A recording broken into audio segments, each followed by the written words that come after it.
friend, welcome and welcome back to my channel. If this is your first time here, welcome. I give lighthearted reviews and recaps of my favorite TV shows and movies. So if this is something that interests you, go ahead and click that like and subscribe button for your girl.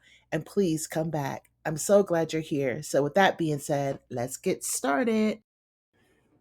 Hey y'all, we are back with an on new video. This is The Shy season 7, episode 6. This one was called Do the Shy Thing. Y'all, it is the hottest day in Chicago, and to add insult to injury, the power goes out. So if you in Chicago on this day, it's super hot. Everybody is in their feelings, including me after this episode. It was a great episode, I thought.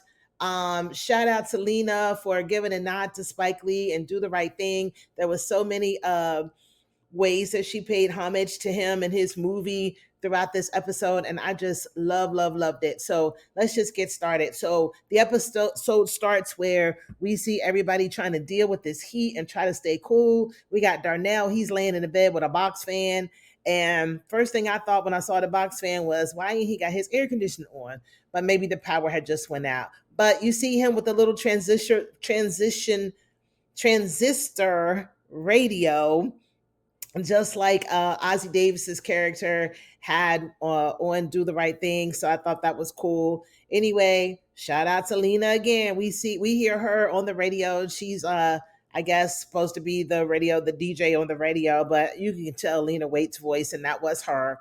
And she's talking about how it's the hottest day and that the power just went out. Then we go over to Keisha and Emmett. It looks like they're headed to a birthday party. The boys are running around, and one of them breaks a vase. You could tell that Keisha is just over it because it's hot. And she just bought that vase, and according to Emmett, that was one of the expensive vases, and now that's broke. So she texts Tiffany, and Tiff is like, she's like, hey, do y'all have air conditioning over there? She's like, yeah, we have a generator. And I don't know why that pissed me off, y'all, but that pissed me off. You mean to tell me they got your son and they're saying that they don't have any air conditioning, and you're like, oh, we got a generator, and you're just smiling and on your phone kikiing with Vic? I just, I do not like Keisha this season.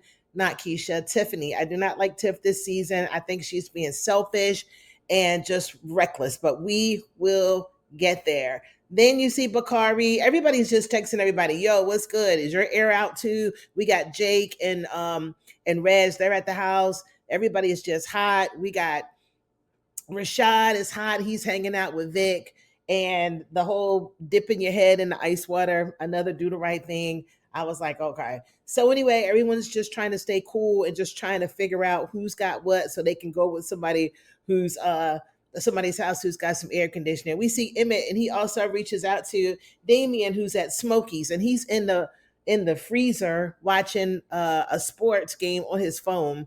And Emmett is just like, yo, you need to come out of there. You need to watch the shop. He's like, ain't nobody coming in here. It's so hot outside. We're just doing all our orders by delivery. And so he's like, yeah, whatever. Just please watch the shop. I don't know what's going on with Damien, but we'll figure it out. We'll talk about him later in the episode. Okay, so since it is the hottest day of the year in Chicago and there's no power, they got to get rid of the food before it spoils. So we see Darnell and Emmett, they're at the house, and Darnell is letting Emmett know, or asking Emmett, where's Damien?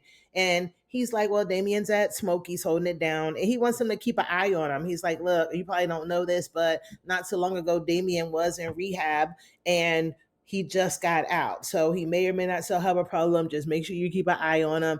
And, Emmett was shocked, that people go to rehab for things like that. And I kind of see where he's coming from.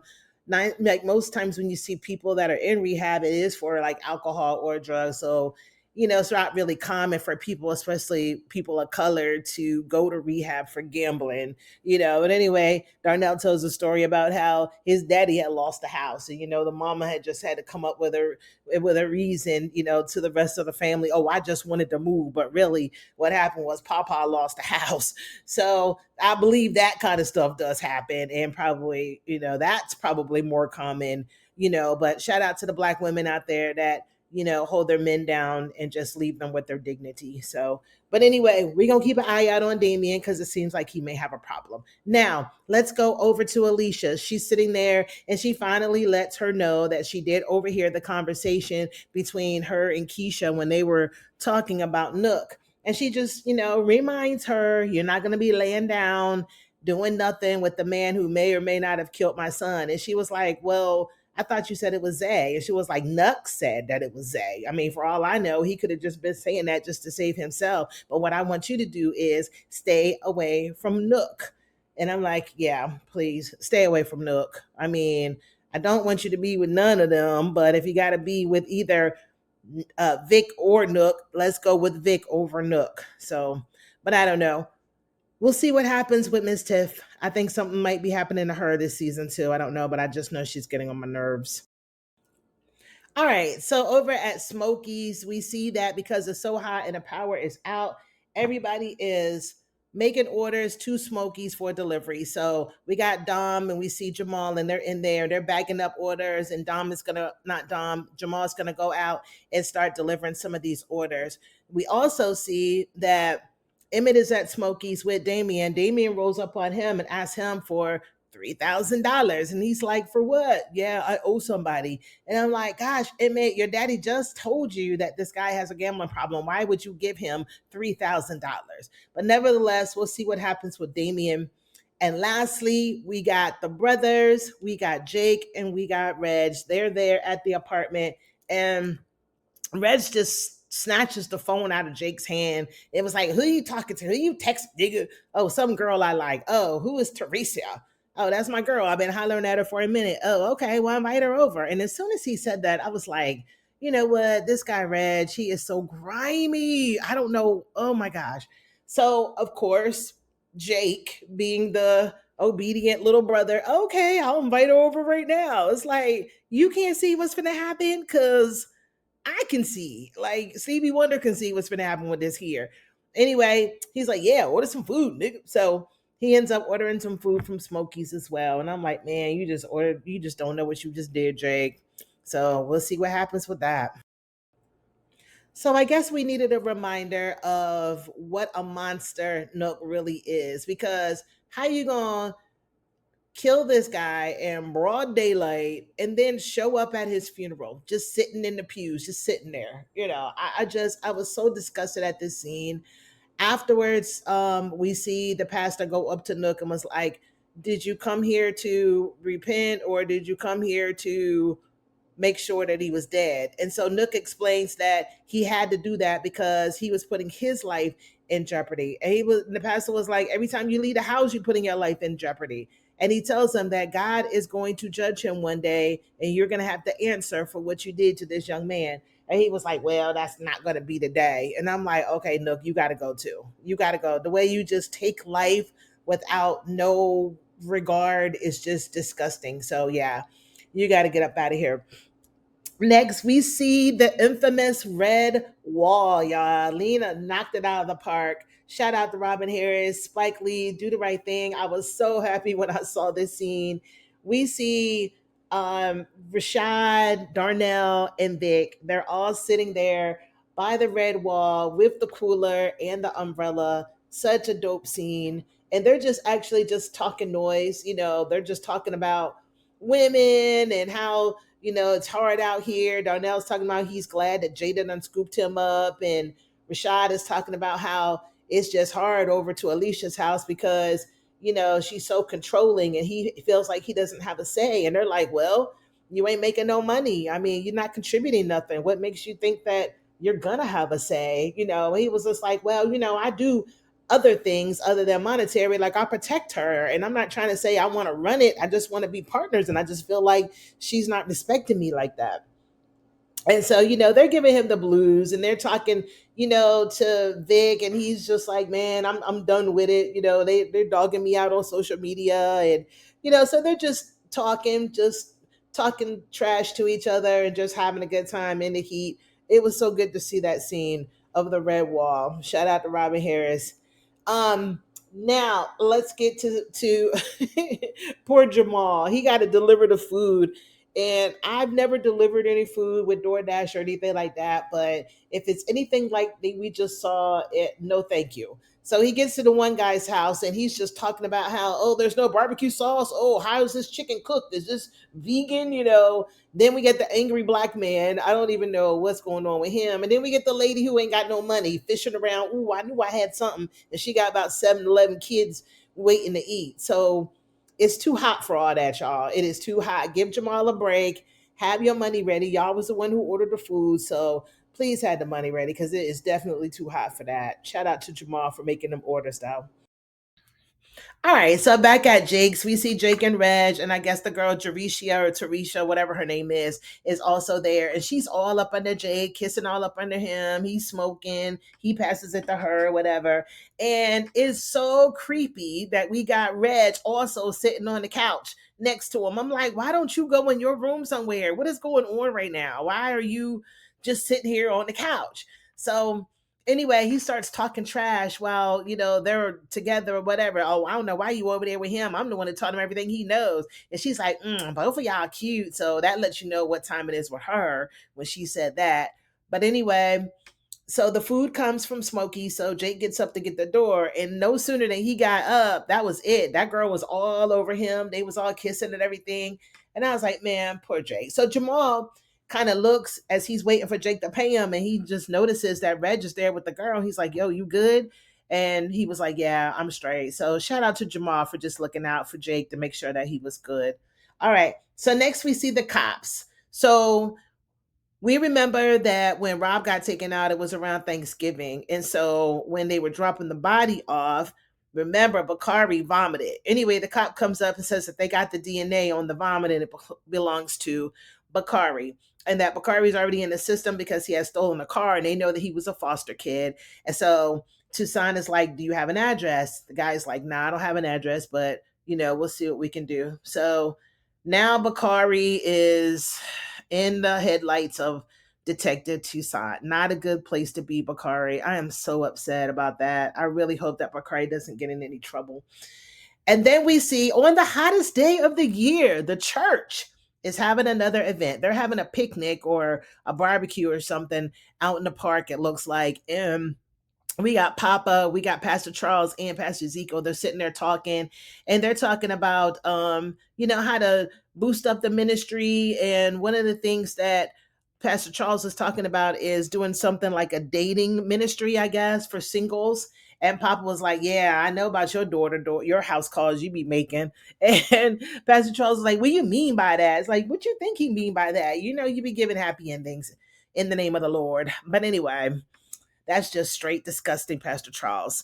So Pastor Ezekiel is thinking about it. In the meantime, we have the white lady that he was messing around with a couple episodes ago. She shows up at the cookout. And so they hurry up and rush to get her away as if, no black people know how to act when there's a white person around. I thought the scene was just completely ridiculous. I mean, I don't think that the white girl was just going to be all over the pastor. It would seem to me like she would have some kind of decorum or just some kind of self control not to do that, read the room. But anyway, they didn't even wait to see and find out if she would or not because they got her away from there. And she was upset about it. And I just thought that the scene was a little ridiculous. But later on, we do see that they did make up. And he's telling her, hey, look, I'm feeling you just like you're feeling me. Just give me some time, okay? I just got out of one scandal and I just need you to be patient. And she's like, yep, I'll be patient. So I guess this white lady is going to be in the pastor's life. So we ain't seen the last of her. Okay, Pastor. All right, so back at Jake's, it looks like Reg done completely just took his girl. They are like getting it on while poor Jake is just sitting there looking from across the room and he's like, yo, I'm leaving. And then Reg is like, nah, you ain't gotta leave. And so they get up and he tells her, yo, my room is like the first one to the left. And so Jake jumps up and was like, oh, yo, I've been talking to her for months. And so Reg is like, yeah. And so if it's so easy for me to get her, that means that she wasn't worth your time. And I'm almost like, are you trying to like take one for the team for him? Like, hey, see what I did? I got you away from the hoe. I just didn't understand had that whole thing. I mean, it was like gaslighting 101 with Reg and Jake. And I'm so sick of it. I really want Jake to just stand up for himself. Anyway, we got Keisha and Emmett. They had a birthday party, and EJ with his little self is over there fighting another kid. Another reason why he should be with his mama. But anyway, they go and they break up the fight, and it's just too hot to be dealing with all this disobedience. Okay, EJ, get somewhere and sit down. All right. Next, we see Damien and Hannibal, and it looks like they're at a spades tournament. And y'all, let me just say this. Damien just learned how to play spades 48 hours ago. Please tell me why he's in a spades tournament. And not only a tournament, he's playing for money. So I guess this is like one of the things that he does. He gambles on spades, on card games. I don't know, but he ain't that good, in my opinion, to just be learning how to play spades, to be playing with three, with the money. So he pulls out the money that Emmett gave him, and Hannibal's like, yo, you were supposed to be spending that on, paying the other person back. He's like, no, don't worry about it. I got this or whatever. So Damien, oh boy. I don't know if I was mad at Lena or I was mad at Damien, because how you in a spades tournament, you just learn how to play spades. Then we have the red wall scene. I loved it. I loved it. I loved it. Back at Do the Right Thing. Remember in the movie when Robin Harris's character and the other guys were on the red wall, and in slow motion, the cop just kind of slowly rolls by and everybody is just giving death stares. And so we had that scene recreated. We got Darnell, Rashad, and Vic. They're all still out on the red wall, still talking noise. All of a sudden, Detective Toussaint rolls by in slow motion. She calls Vic over there and shows Vic the picture that she has of the surveillance of Reg and Jake with these ATMs. And so, Vic is trying to hold it together, but he knows it's them. He was like, yo, that could be anybody. He was like, yep, that's true. But, I feel like you know a little bit more than what you're saying. And so Vic's like, listen, come back when you have some more. And she's like, don't worry, I will. So I'm like, oh boy, now Vic knows that Reg and Jake, or that Reg got Jake involved in this mess. So I'm sure he's getting ready to go over there to handle that situation. Thank goodness. All right, so back over at Jake's, we see the girl. She's leaving, and Red just like, all right, girl, I'll hit you later, or whatever. And she got the nerve to say bye to Jake. I was like, girl, we don't get out of here. Anyway, he closes the door, and Jake is like, don't say nothing to me. And Reg got the nerve to be like, why you acting like a ass nigga? Then Jake gets up, punches him in the face, and they start to fight. So Jake goes into the bathroom. He banging on the door. Come out of there, Jake. Come out of there. Next thing you know, Vic storms in because he hears all the commotion, like, yo, what's going on in here? And so he tells Jake to come out of the room. So they're all three standing there. And Reg is like, oh, so you called him? He's like, no, he didn't call me. But look, the cops are on y'all, or on you. So you've been robbing ATMs. And he was like, oh well, the cameras ain't gonna be on next time. We gonna have the cameras cut off. He said, it ain't gonna be no next time. Or what? Or else I'll kill you myself.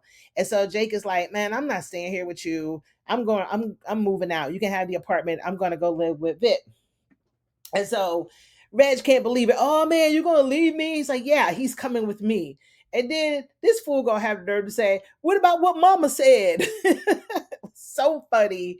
But yes, I am so glad that Jake got out of there, and that's done with that. Now, in the middle of the big fight, Vic gets a text from Tiff talking about, hey, can you bring me some junk food? So, and in the middle of all that, here go Reg. And who's that you texted in the middle? Like, who does that? If people are arguing and emotions are high, nobody is really going to be like, oh, and who you texted?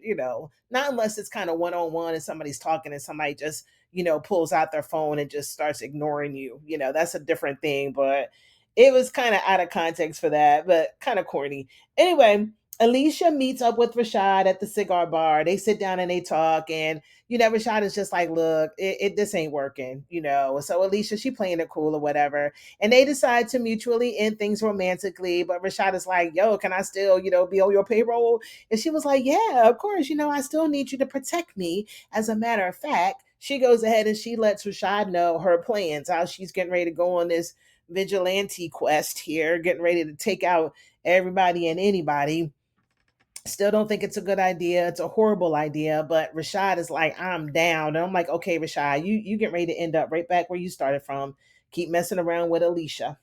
So anyway, we see that Vic did go and get the junk food for Tiffany, and they're meeting back. They're at Alicia's, and they got White Castle, and they're talking about his trip on mushrooms. And he was talking about how he saw his old self, and his old self was trying to kill him. She was like, "What do you think that meant?" He was like, "I just got to kill the old me, but I don't know how to do that without losing myself." And so then we get the, "Oh, I think you're wonderful. Oh, I think you're wonderful too. Oh, I think you're brave. I think you're kind. I think you're," I was like, what is going on here? So I thought they were going to kiss, but at the last minute, it looks like Vic was going to go in for it, but she kind of just, her energy kind of changed. So he read the room on that. So he was like, all right, well, I'm going to get ready to go. And she's like, okay, text me when you get home. And I'm like, well, what is that? Why text me when you get home? What are we doing here? So I'm a little confused about what's going on. I can't really tell if Tiff is feeling Vic, but I definitely can tell that Vic is feeling her.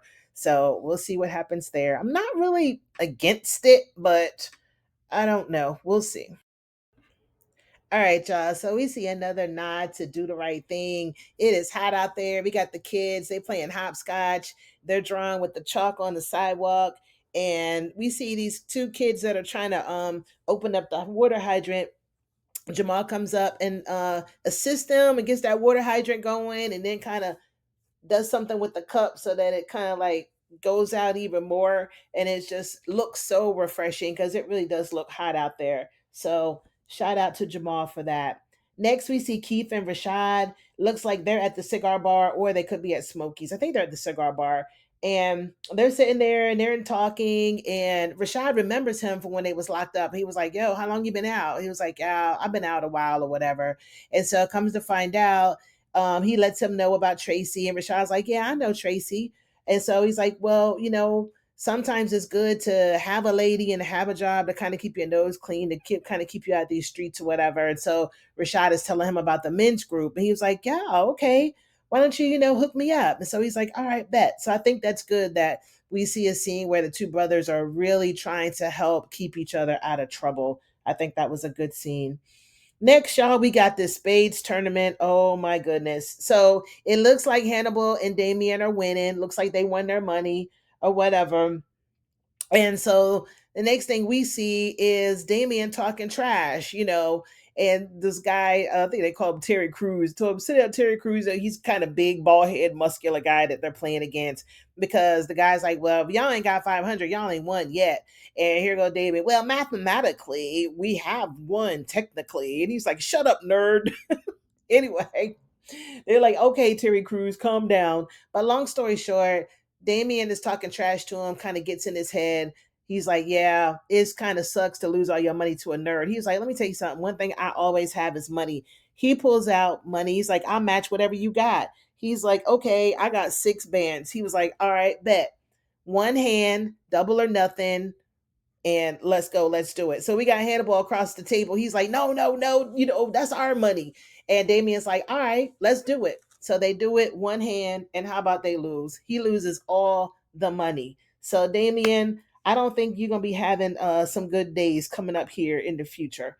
Um, Next we see Jake and Vic, and they're talking about Reg.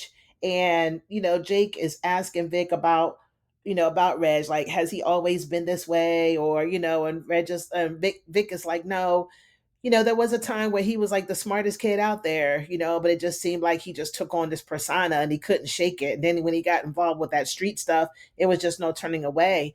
And he was like, what about you? He's like, well, I was too busy hustling, So one day he was a little kid, and the next thing you know, he was like the man out here on the streets. And so he's like, well, what about me? And Vic tells him, hey, look, I came back for you. And he's like, well, you don't want, he's like, because I don't want you to be like Reg. He's like, you want me to be like you? He's like, nah, I want you to be you. Just be Jake, whatever that is, but be better, you know? So I thought that was a beautiful scene, because Jake is really yearning for them to be a family. He even says it. And I hope that, I don't know how this is going to turn out, because although I do enjoy having all three of the brothers, I just don't see any kind of redemption for Reg at all. I mean, he's just too far out there. He just does some real snake stuff, and and it's just too much. Anyway, we see Keisha and Emmett. They have had a long day. It's hot. They've been dealing with these kids. And so they lay down and they're just exhausted. They put the kids to bed. And as they're doing that, the power comes back on. So the power is on. Everybody should be feeling some kind of relief in the city of Chicago. Next, we see Detective Toussaint. She meets up with Bakari. He's coming out of the store. She calls his name. He's like, "Who are you?" "I'm Detective Toussaint." "Oh, I ain't got to talk to you." So she pretty much says, "Look, I know that your DNA was found over near where Rob's body was found.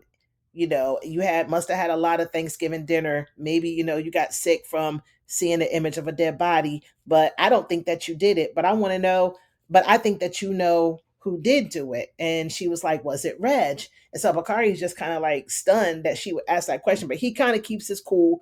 And she was like, "Listen, you don't have to say anything now, but if you want to ever talk to me, here's my card." And I'm thinking to myself, "Oh my God, Bakari, because you go to Nuck's house and you got that card and he finds it. That's it for you, young man." But anyway, back at Alicia's, he ends up telling Alicia what happened and the questions that Toussaint was asking him. So Alicia's just like, "What? Who is this Reg?" And Bakari was like, "Well, that's Vic's brother," and everybody thought that he was dead, but he wasn't. And he was like, "Well, do you think that he had anything to do with it? I mean, is he a killer?" And Bakari's like, "Yeah, he is." And he's like, "Well, you got an address for him?" And he's like, "Yeah, I think I can find him." So, whew, Bakari, I don't know. And then we see that Jamal is in the car. He's talking to Dom, and it's at the end of the night, and he's just finishing up. He probably just got a couple more orders left, and he's like, "Hey, girl, you better be glad I love you because it was hot out here today." And she's like, "You just hurry up home." And we see that the stop that he's about to make is to Jake's house, which we know Reg is living there. So as soon as he goes up to give the food, we see a car parked across the street, and it's Alicia and Rashad. And Alicia just starts like opening up fire, just pop, pop, pop, pop, pop, and not even aiming, not even caring, just letting off shots. And so next thing you know, we see Reg is in the street and he's firing back. And so we look and we see that Jamal has been hit, y'all. He has been hit. That's how the episode went off. I just don't know. I thought it was a good episode. I really, really hope that Jamal's not out of here. I'm like, why would they have him on the show, marry Dom, just to get killed off? So I don't think that he's going to die, but I thought it was just a shame. Alicia, what is going on with you, girl? You got to do better than that, honey. But anyway, that was the episode. Y'all let me know what you think about this episode. What do y'all think about Reg? I think he's out of control. Nook showing up to the funeral. It was a whole lot going on. But shout out again to Lena Waithe. I thought it was a great episode. A nod to Do the Right Thing, one of my favorite Spike Lee movies. And I will see you guys the next time we do it. Until then, bye.